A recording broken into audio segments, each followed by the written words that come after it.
You know what? It's very crazy.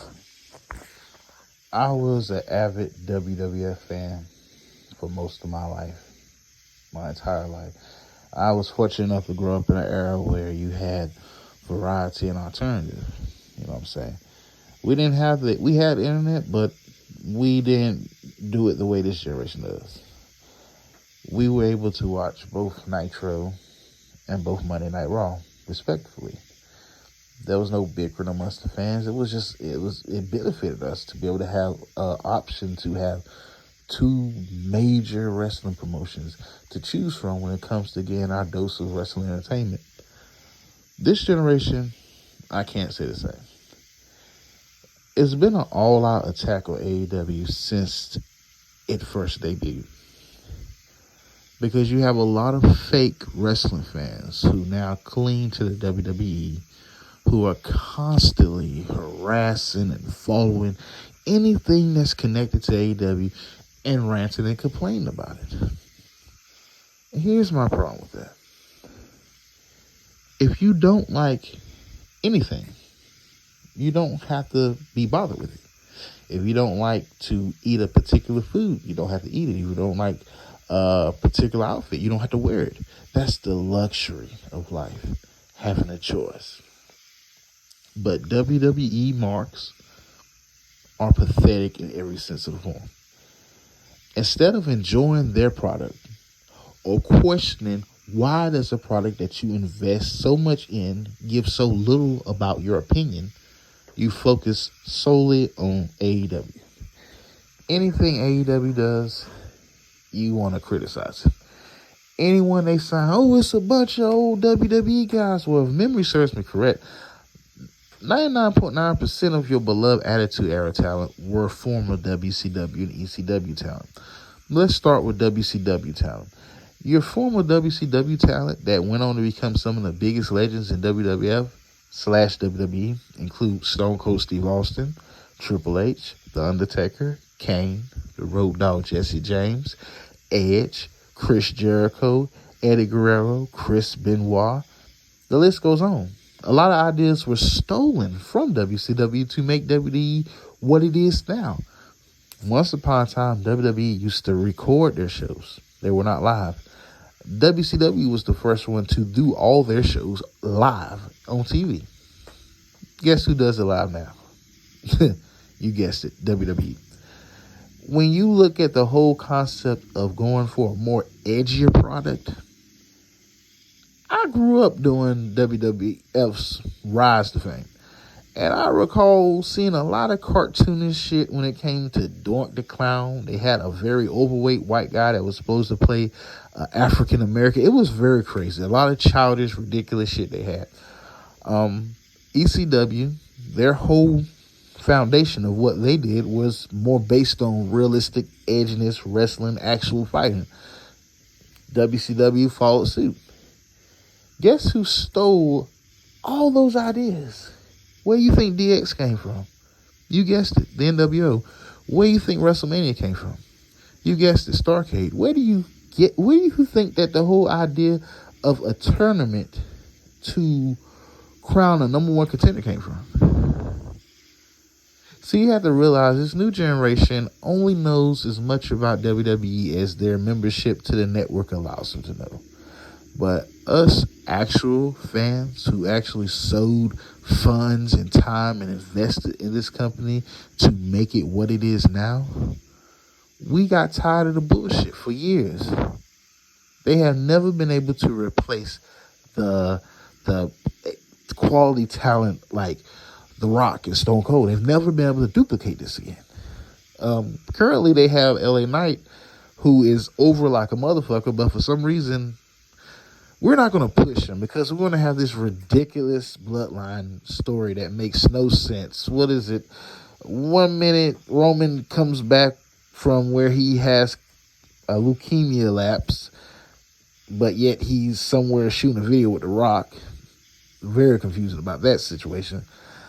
He comes back with a Wreck Everyone Leave t-shirt. He comes into a match last, destroys the Fiend's momentum, beats up Braun Strowman, becomes a champion. He beats up Jey Uso for God knows how long, and his brother finally appears out of nowhere, and, you know, they become the Bloodline, which was kind of crazy because the guy was just beating the hell out your brother. But anyway, and it's a whole bunch of twists and turns, and I'm the tribal chief. No, you're the tribal chief. I'm not the tribal chief. I'm going to super kick you. We're going to kick each other. It's a bunch of jumbled up shit, and I guess to WWE fans, it's something a lot different than, you know, they haven't really had actual storylines in that company that were worth a fuck in so long. I mean, I think the last time was probably doing with the Evolution, during that era when they had people like Evolution and Goldberg and all that stuff and Batista. But after that, it's kind of just been, you know, it went through the whole situation. And this is how little WWE cares about its fan base. Listen, man, once again, originally when they started the whole Monday Night War, he goes on TV and he says that the day of superheroes telling you and urging you to eat your vitamins are definitely passe, but yet you turn around and have the same concept when you bring back this character called John Cena. And he was forced down people's throats for God knows how long. And then finally us original fans decided that we were done with it. We searched everywhere. We found Ring of Honor. We found Dragon Gate, New Japan. It was so many endless possibilities, you know. But it wasn't as, convenient to find these things. You know, you had to search hard on YouTube and stuff like that to find, good quality videos of, content from these different companies that have an alternative to the same WWE bullshit. AEW came out. Let's face it, WWE was the first people to take a shot. Now, when Tony Khan first came out with AEW, they wanted to work with WWE. Oh, well, Cody Rhodes broke the throne and all that. Well, Cody Rhodes had every right to, because, yes, Triple H was an asshole. He buried a lot of damn people, him and Shawn Michaels and his clique. Even up until when he became in an executive role, he was burying people. Then they came up with the whole concept of ROH, because ROH was basically created as a way of WWE's own version. NXT was basically created as WWE's version of ROH, because 90% of the talent they were stealing were coming from Ring of Honor. The last contract AJ Styles was up under wasn't Impact Wrestling, it was Ring of Honor. Where do you think Seth Rollins come from? Where do you think Daniel Bryan came from? Where do you think CM Punk came from? Where do you think Cesaro came from? The list goes on. Samoa Joe, yeah. And what they did was they took all of the top guys from Ring of Honor, or that have ever made an impact in Ring of Honor, and they brought them to NXT. And they created this whole NXT concept. And people ever since have praised Triple H. And, Triple H, I think he became a lot wiser when he got a little more older and, his time prevailed. But you have to realize something. There was a lot of built-up frustration from people like Cody Rhodes and other talent that were there busting their ass, if not harder, than a lot of guys like Randy Orton and John Cena who, were just getting pushed because, they had that rub. Cena had Vince's ear, and, Randy Orton was hand washing Triple H's trunks, basically. So, he got that push. So, everyone else, like Tyson Kidd and R-Truth, which, by the way, is the first ever African-American to ever hold the NWA World Champion. Bobo Brazil actually held the NWA title, but, due to racial issues, they never acknowledged that. So R-Truth was ultimately the first African-American acknowledged as an NWA World Champion, and now he's nothing more but a joke.